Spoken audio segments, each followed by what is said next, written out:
आज संसद में बजेट अधिवेशन आरंभ होती आसंता काली अंतरीण बजेट आसो पूर्णांग बजेट आसोनी अंतरीण बजेट आसो गोटे युवक हिसाब से गोटे छात्र हिसाब से आम चाहिए जे बर्तमान रे जो बेरोजगार संख्या बढ़ी चली बेरोजगार संख्या केमी कम से दिगरे सरकार पदक्षेप नियंतु एवं द्वितीय कथा मुद्रा स्थिति आम चाहिए बर्तमान सबुठ मूल अच्छे शिक्षा नीति जो गुटिक आसी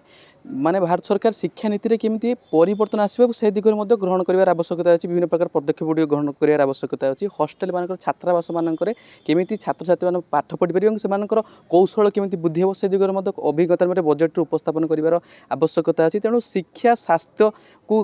बदलगत करि परिबे एवं संप्रसारण बर्तमान रेल संप्रसारण करा जिवो एवं राजपथ आमर काली बजेट अधिवेशन अछि madam finance minister madam Nirmala Sitharaman तांकर एटा इंटरिम बजेट हम एटा फुल बजेट हेनी जेहेतु इंटरिम बजेट हम जहाँ हिस्ट्री कहूँ से बड़े किसी अनाउंसमेंट करेंगे फुल बजेट जो पुणी सरकार आसला पर मे मास से फुल बजेट प्रेस करेंगे किंतु इंटरिम बजेट भी आमर बहुत एक्सपेक्टेशन अच्छी मु प्रथम चाहिए जेहेतु आमर फाइनेंस मिनिस्टर वुमेन अच्छा तेणु वुमेन यूथ आउ फार्मर्स ये तीन जन किसी नुआ स्कीम करूँ आमर प्राइम मिनिस्टर तो कहते फार्मर मान पीएम किसान हम आ वुमेन और यूथ जो मैंने अच्छा जो मैंने अनऑर्गेनाइज्ड सेक्टर काम करूँ गोटे किसी न्यू स्कीम करेंगे न्यू समथिंग न्यू दरकार जहाँफल अनएम्प्लॉयमेंट भी दूर हो पार आ वुमेन मानकर जमी आम एसएचजी अच्छी आम ओडार सेमती गोटे कर कर्मजीवी करेंगे यहाँ गोटे भल हम तापर सेकेंड आमर आसू कैपिटल एक्सपेंडिचर मु भावुची आमर जी last year budget capital expenditure आम जी आलोकेशन कराई एथर मिनिमम 25% ग्रोथ हवा दरकार आउ से कैपिटल एक्सपेंडिचर आमर रेलवे हवा दरकार रोड हवा दरकार हाईवे हवा दरकार ये सब डिफेन्स डिफेन्स भी हवा दरकार आमर एबे भारतर इकोनॉमी थर्ड लार्जेस्ट अच्छी वर्ल्डर आमर 2027 सुधा 5 ट्रिलियन इकोनॉमी हम आउ 2030 सुधा 7 ट्रिलियन इकोनॉमी हम ताको पहुँचापी आमर जीडीपी बढ़िया दरकार तेणु बजेटा इमित आमर हवा दरकार जो इन्फ्लेशन भी बढ़ोनी जीडीपी बढ़ो जहाँफल कि आम फिस्काल डेफिसिट जो अच्छी से आमर 4% भितर रहा दरकार एवं आमर 5.9% अच्छी आईटा मुझे इंटरिम बजेट मिनिमम जदि 5.2 भितर रखा आ फुल बजेट भितर 4 to 4-5% भितर ना it will be a good budget. देखो बजेट अर्थ हूँ सरकार वार्षिक आय व्ययर हिसाब निकास आमर व्यय गोटे भाग आ गोटे हूँ आयर आय आय दृष्टि सरकार टैक्स आकार डायरेक्ट टैक्स हो इनडायरेक्ट टैक्स हो इम्पोर्ट ड्यूटीज हो एक्सपोर्ट ड्यूटीज हो ये सब विभिन्न प्रकार टैक्स पसई सरकार आय सृष्टि करि व्यय दृष्टि आमर शिक्षा प्रसार क्षेत्र में स्वास्थ्य सेवा जोगेवा क्षेत्र में भित्तिभूमि विकास क्षेत्र में एनवायरनमेंट उन्नति क्षेत्र में डिफेन्स क्षेत्र में लॉ एंड ऑर्डर मेंटेनेंस क्षेत्र में ये सब विभिन्न विभाग में सरकार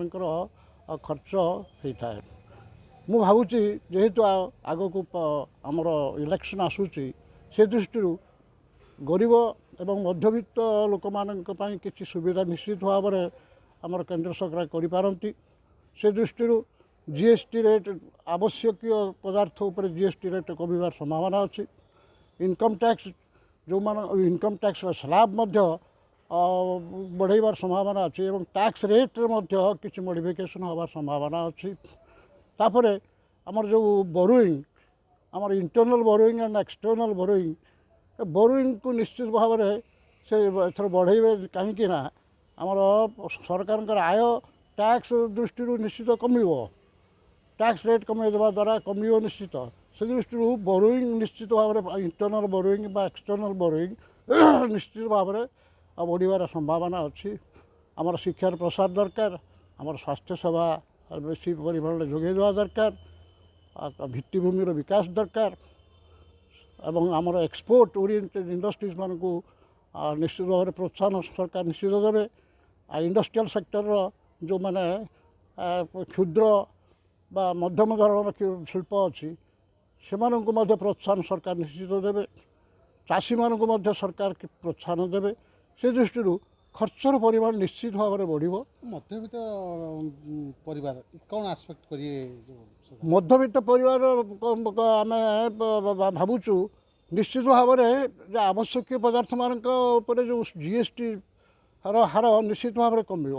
ନହେଲେ ମଧ୍ୟବିତ୍ତ ପରିବାର ମାନେ ନିଶ୍ଚିତ ଅସନ୍ତୁଷ୍ଟ ହେବେ। ତେଣୁ ମଧ୍ୟବିତ୍ତ ପରିବାରମାନଙ୍କୁ ସନ୍ତୁଷ୍ଟ କରିବା ପାଇଁ ହେଲେ ସରକାର GST ରେଟ୍ ନିଶ୍ଚିତ ଭାବରେ କମେଇବେ ଏବଂ ଆବଶ୍ୟକ ପଦାର୍ଥ ଗୁଡ଼ିକୁ ଯୋଗାଣ ମଧ୍ୟ ବଢ଼ିବାର ସମ୍ଭାବନା ଅଛି। ଦେଖନ୍ତୁ ଆମେ ତ ଆଶା ତ ବହୁତ କିଛି କରିବା ଯେ କର୍ପୋରେଟ୍ ଟ୍ୟାକ୍ସ କିଛି କମ୍ ହଉ, ଆଉ GST ରେଟ୍ ବି କିଛି କମିଲେ